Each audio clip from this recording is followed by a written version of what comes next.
Un spéléologue passe de l'exaltation à l'effroi lorsqu'il fait une découverte incroyable, puis subit une défaillance catastrophique au plus profond de la Terre. Voici la défaillance fatale de la tragédie de Floyd Collins. Floyd Collins était ravi d'avoir percé le passage bloqué sur lequel il travaillait dans la grotte de sable. Un tunnel étroit et en colimaçon a conduit à cette découverte. Le vendredi 30 janvier, après des semaines à retirer des pierres, du gravier et du sable pour dégager un espace suffisant, il tenta de se faufiler à travers une étroite fissure sous le passage. Après s'être faufilé par une infime fissure, il a dévalé le mur sur 2,5 mètres jusqu'au sol d'une vaste caverne. Jusque-là, le passage consistait à ramper, se faufiler et avancer centimètre par centimètre. Il devrait élargir le passage pour permettre l'entrée, consolider les murs et le plafond qui s'effritaient et avec le temps, en faire une destination touristique payante. Le rêve de Floyd se réalisait enfin. Malheureusement, la lampe à gaz qu'il utilisait pour s'éclairer s'épuisait en carburant.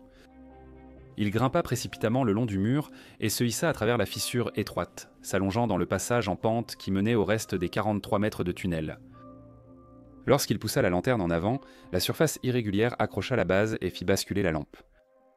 La lumière s'était éteinte et Floyd devait continuer dans le noir total. Il s'allongea sur le dos et utilisa ses jambes pour se glisser sur les rochers rugueux sous lui. Il savait qu'une danse minutieuse était requise pour progresser dans ce tunnel artificiel qu'il avait creusé.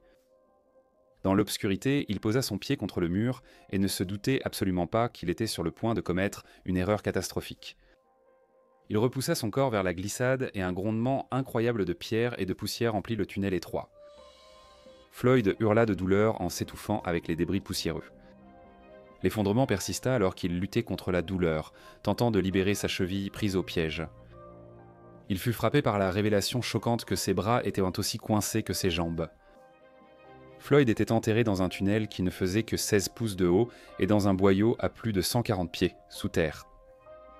C'était une douleur choquante, mais Floyd avait déjà été coincé dans une grotte auparavant.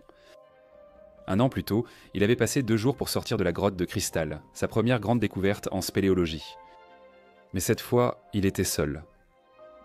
C'était vendredi matin, et il ne s'attendait pas à une visite de sitôt.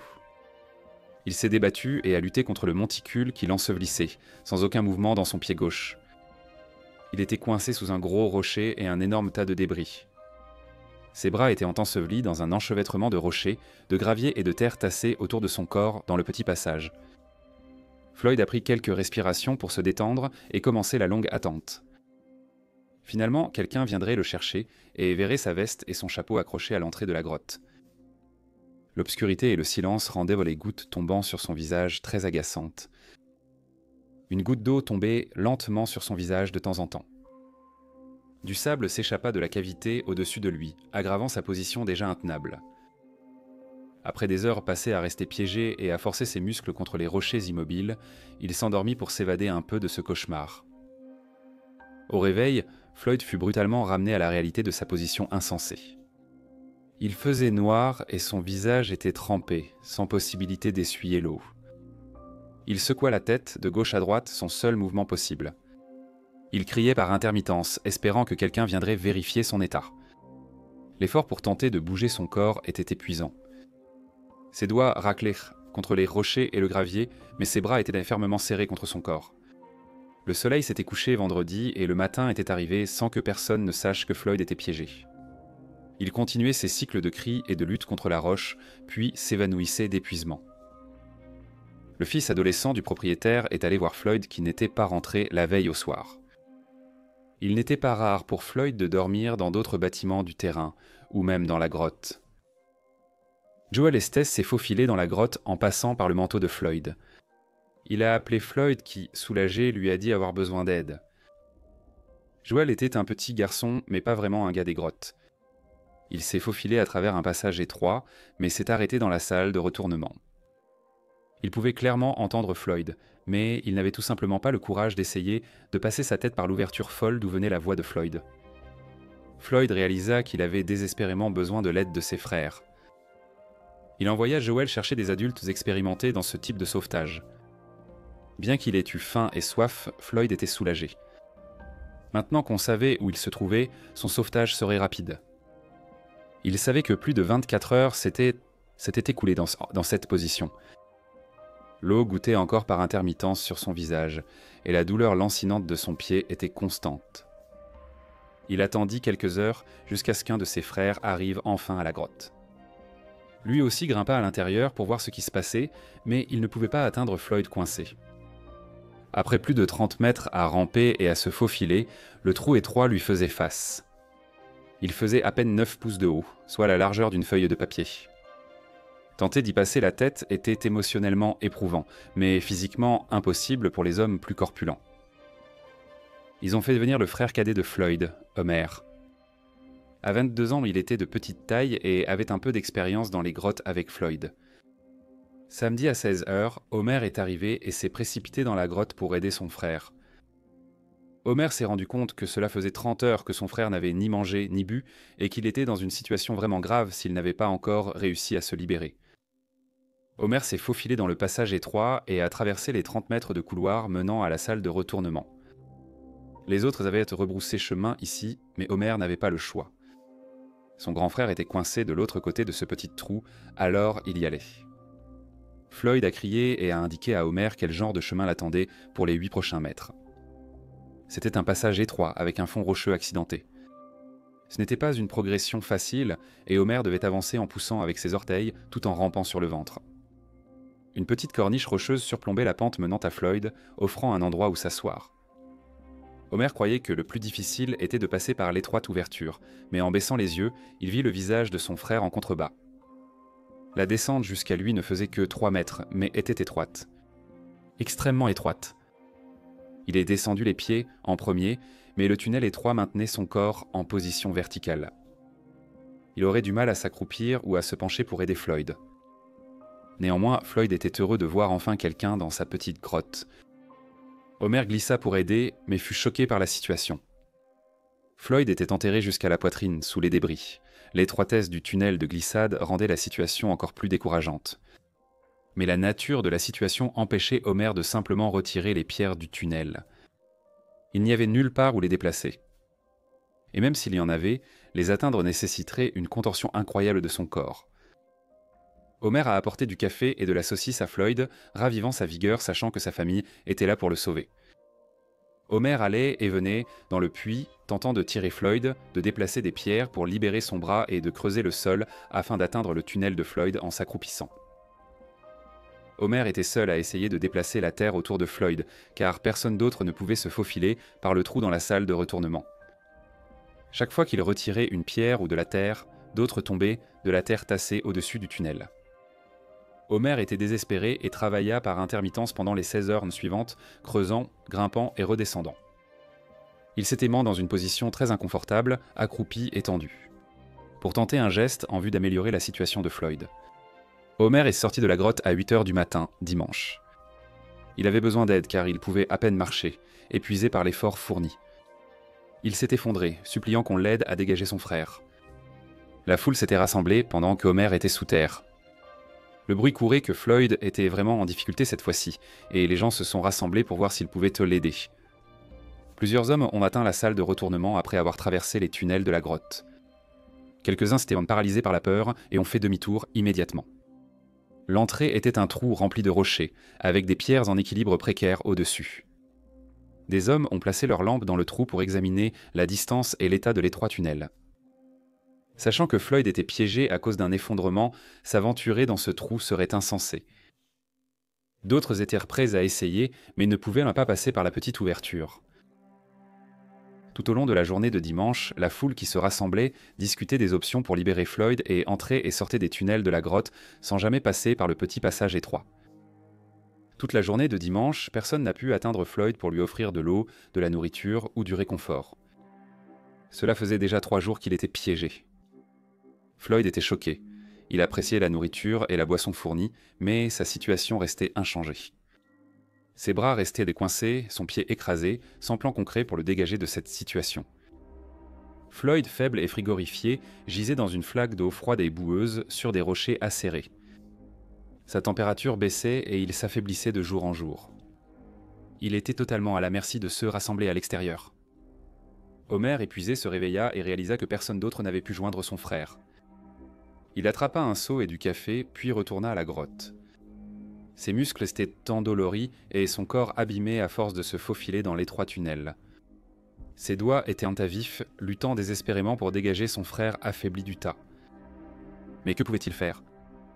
Il cria à la foule de l'aider et ils détournèrent honteusement le regard, sachant qu'ils n'étaient pas capables de franchir ce ridicule trou qui était la porte d'entrée vers le sauvetage de Floyd.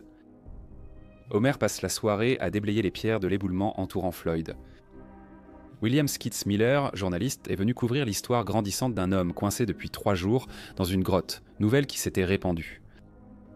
Des centaines de personnes s'étaient un temps rassemblées pour observer le spectacle des équipes de secours qui arrivaient en masse. Miller s'est faufilé dans le tunnel sinueux jusqu'à la salle de retournement. Il a été choqué par la taille du trou rocheux dans le coin, à peine plus grand qu'une feuille. Heureusement, Skits Miller était un gars maigre, ne pesant que 117 livres. Il s'est dit que si Floyd et Homer y étaient arrivés, alors il pourrait probablement aussi. Le tunnel rocheux était étroit, mais Miller réussit à s'y faufiler en tirant sa poitrine et ses hanches. Avec quelques torsions et contorsions, il est parvenu à passer par ce minuscule trou. Le passage de l'autre côté faisait moins de 16 pouces de haut, alors il a simplement rampé jusqu'à une petite corniche.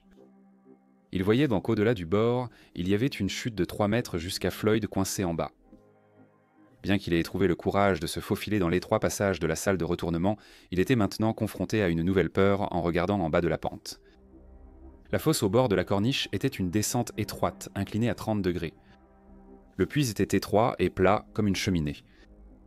Il y avait juste assez d'espace pour se faufiler jusqu'au fond, mais il ne pourrait pas bouger les bras aisément ni se pencher pour inspecter le piège de Floyd. À ce moment-là, il comptait se détendre et offrir un café à Floyd pendant qu'il l'interrogeait. Floyd retira aussitôt le tissu qui couvrait son visage. Floyd lui demanda immédiatement de le remettre. La torture des gouttes d'eau tombant régulièrement sur son visage durait depuis 3 jours, un supplice insoutenable. Skits posa des questions, donna à boire à Floyd et remonta rapidement le puits jusqu'à la corniche. Skits Miller était stupéfait. Il n'avait jamais vu une situation aussi désespérée et n'imaginait pas comment ils allaient le sortir de là. Une fois sorti, il rédigea son article et l'envoya par télégraphe. Il était hanté par ce qu'il avait vu. Il n'était resté là que 20 minutes et ne pouvait pas imaginer comment Floyd supportait 75 heures d'enfermement là-dedans. Miller était persuadé que les experts sur place sortiraient rapidement Floyd, alors il les laissa faire. Malgré les nombreux avis d'experts, peu de plans viables ont été proposés. Des experts de divers domaines ont longuement analysé les aspects de la qualité de l'air, de la température, des roches, de la taille et des contraintes de position de Floyd. Malgré leur expertise, aucun d'entre eux n'était prêt ou capable de se faufiler à travers le minuscule trou dans la salle de retournement. Le voyage de Skits Miller sous terre avait remonté le moral de Floyd, mais il était déjà lundi après-midi, et Homer avait été la seule personne à avoir réellement fait quelque chose pour peut-être libérer son frère. L'histoire a captivé la nation entière, fascinée par l'homme coincé dans la grotte. Mais tout cet intérêt et cette curiosité n'ont rien fait pour faire avancer un plan de sauvetage. Un pompier local, le lieutenant Robert Burden, est arrivé avec un plan. Il allait libérer Floyd à l'aide de cordes et d'un harnais. L'idée était discutable, mais honnêtement, rien d'autre ne marchait vraiment. Homer enlevant le sable et la roche tout seul prendrait des semaines, et Floyd n'avait tout simplement pas ce temps-là.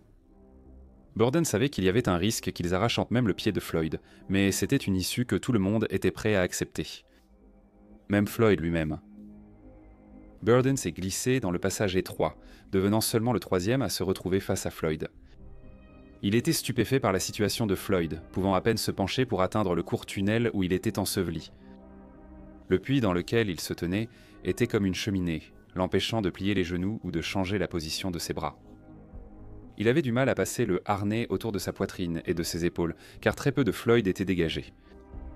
Homer avait dégagé du gravier et des pierres autour du haut du corps de Floyd, mais d'autres débris rocheux continuaient simplement de tomber. Une fois harnaché, Burden transpirait et souffrait déjà de l'inconfort de la position. Il avait tellement confiance en son plan qu'il appela rapidement Miller et Homer à se placer à l'intersection du tunnel sur la corniche et à l'aider à tirer. Les 3 hommes tirèrent de toute leur force, tandis que Floyd hurlait de douleur. Malheureusement, leurs efforts n'ont pas réussi à libérer le pied coincé de Floyd, mais ont plutôt plaqué son visage et sa poitrine contre les rochers déchiquetés au-dessus de lui. Il ne pouvait pas respirer car ils étaient en train de l'écraser, compressant sa poitrine. Il était 5 heures, le lundi 2 février, et un autre plan venait d'échouer. Il semblait impossible que malgré toute l'agitation, les efforts et l'expertise collective là-haut, pas le moindre progrès n'ait été fait pour libérer Floyd. Mais cela allait changer. À 21h, ce soir-là, Johnny Gerold, ami de longue date de Floyd, est arrivé, convaincu qu'il s'en sortirait comme toujours. Un an plus tôt, Johnny l'avait aidé à le sauver de la grotte de cristal, où il avait passé 2 jours sous terre. Johnny était un spéléologue expérimenté, alors quand Floyd a appris que son vieil ami était là, il a immédiatement crié de soulagement, convaincu que Johnny pourrait le sortir de là. Johnny, comme ses prédécesseurs, a traversé les tunnels de la grotte jusqu'à la salle de retournement. Il a vu le trou devant lui et a ressenti une pointe de nervosité. Floyd était beaucoup plus petit que lui. Johnny, bien que trapu, compensait son manque de taille par sa force. Dans ce cas, la force physique n'était d'aucun réel avantage, mais sa force mentale était essentielle. Il a forcé son corps à travers le petit trou, délogeant quelques petites pierres en avançant. La poussière limoneuse qui tombait tout autour de lui était effrayante. Il a rampé jusqu'à la corniche et a regardé en bas pour voir le visage de son vieil ami au fond du puits étroit. Floyd a éprouvé son premier instant de joie et d'étonnement. Il était revigoré par l'espoir de pouvoir sortir de ce trou avec son pied intact. Johnny a tenté de glisser dans le puits étroit, les pieds en premier, mais il s'est retrouvé coincé. Il s'est ajusté et a poussé, craignant de rester coincé avant même de pouvoir aider Floyd. Il était clair qu'il ne passerait pas. La plupart des gens accepteraient d'avoir essayé honnêtement, mais laisseraient-eux le sauvetage à d'autres. Mais pas Johnny. Il pouvait entendre le désespoir dans la voix de Floyd, et il ne pouvait tout simplement pas se résoudre à partir.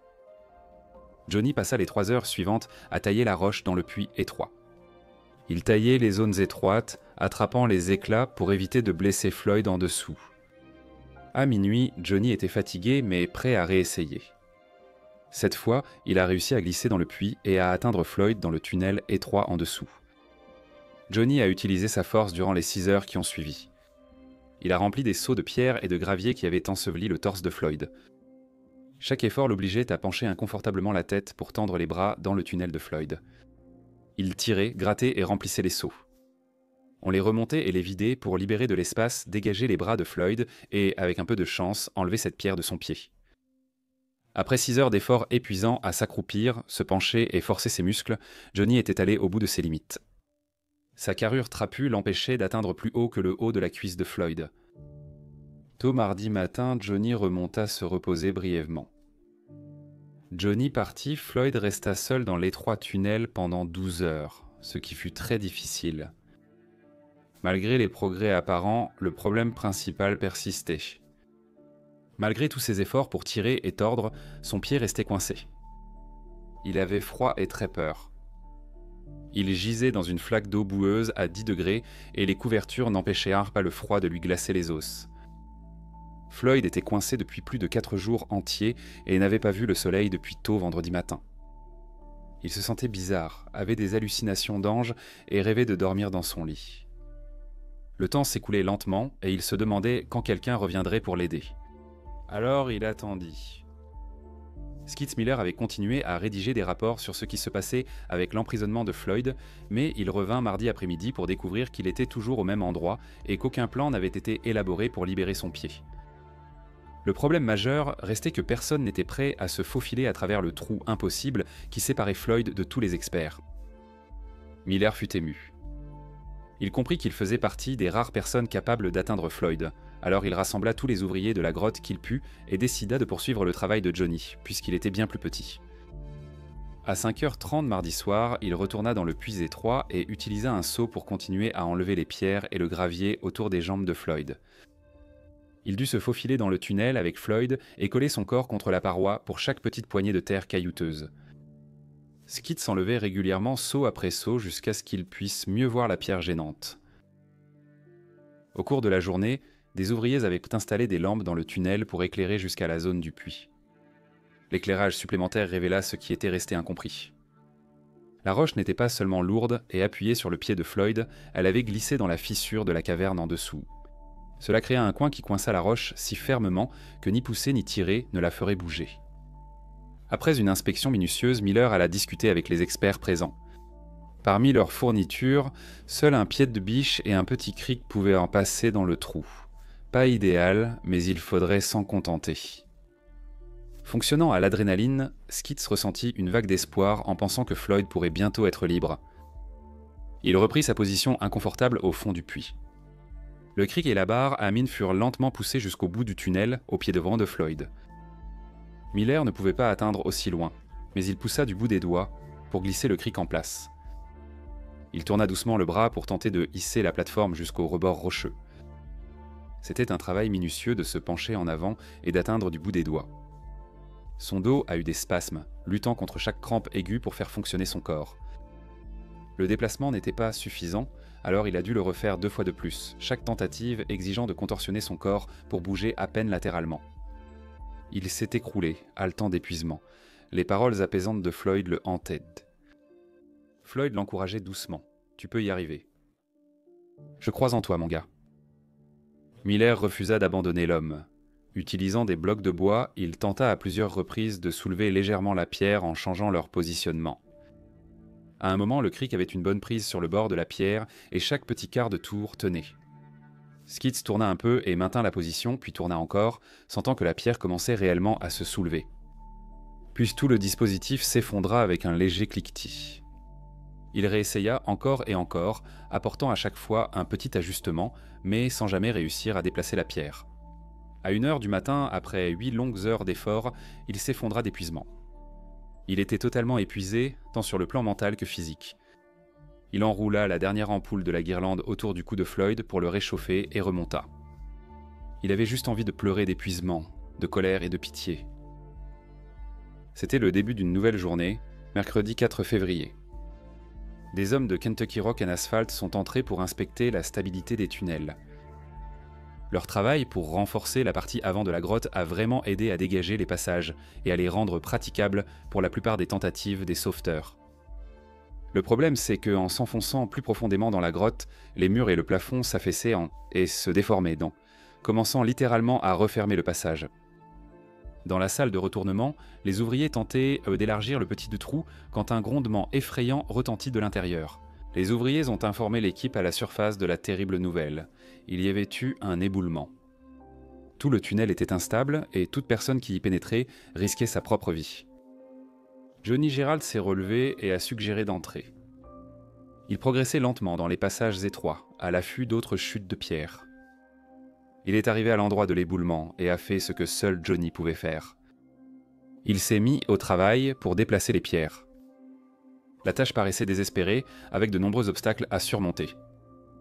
Il retirait prudemment une pierre à la fois, faisant attention à ne pas déranger le gravier rocheux juste au-dessus de sa propre tête. Cet effort a duré plus de 8 heures, courbé et allongé, essayant d'étendre les bras dans une position douloureusement épuisante au-dessus de sa tête. Pensant être coincé, il dégagea une petite ouverture, révélant la lumière encore allumée à l'intérieur. Floyd continuait à communiquer, bien qu'il semblait s'affaiblir après près de 6 jours passés coincé. Johnny savait qu'il aurait besoin d'une poussée d'adrénaline pour retirer ses dernières pierres et tenter de sauver son ami. Il était 22h30 et le passage était enfin rouvert. Johnny est allé chercher des outils pour tailler la roche sur le pied de Floyd. Il a réuni les hommes qui formeraient enfin la chaîne humaine pour évacuer les dernières pierres et le gravier autour des jambes de Floyd. Ils étaient à plein de confiance que ce serait enfin l'effort qui permettrait de sortir Floyd vivant.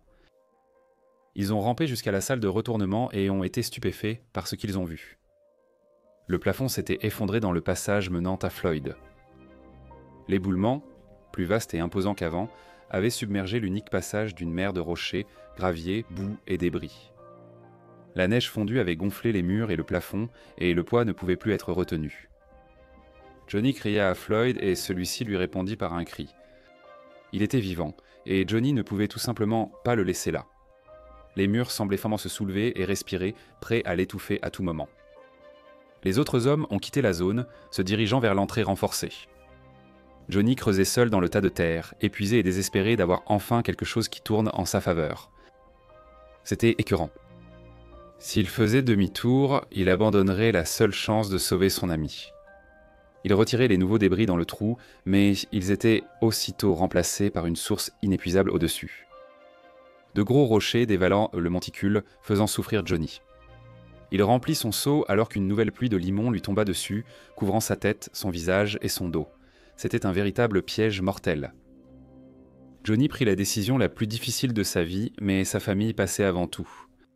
Il se retira vers l'entrée tandis que de nouveaux tas de gravier et de roches s'accumulaient sur le chemin. Il s'assit et pleura. Il en avait fini. Il était désormais évident que, malgré que Floyd soit encore vivant dans le tunnel étroit, y entrer pour le sauver serait fatal. Le gouverneur a déployé la garde nationale et l'État a pris le contrôle des opérations de sauvetage en planifiant de creuser directement jusqu'à Floyd. Cela leur donnerait une chance d'excaver autour de lui et de le remonter à la surface par un puits renforcé. Le jeudi 5 février, au 7e jour de son emprisonnement, le creusement débuta. Ils étaient assez optimistes, prévoyant d'atteindre Floyd en 30 heures. Ils devaient creuser un puits de 17 mètres de profondeur, puis latéralement pour atteindre le passage menant à Floyd.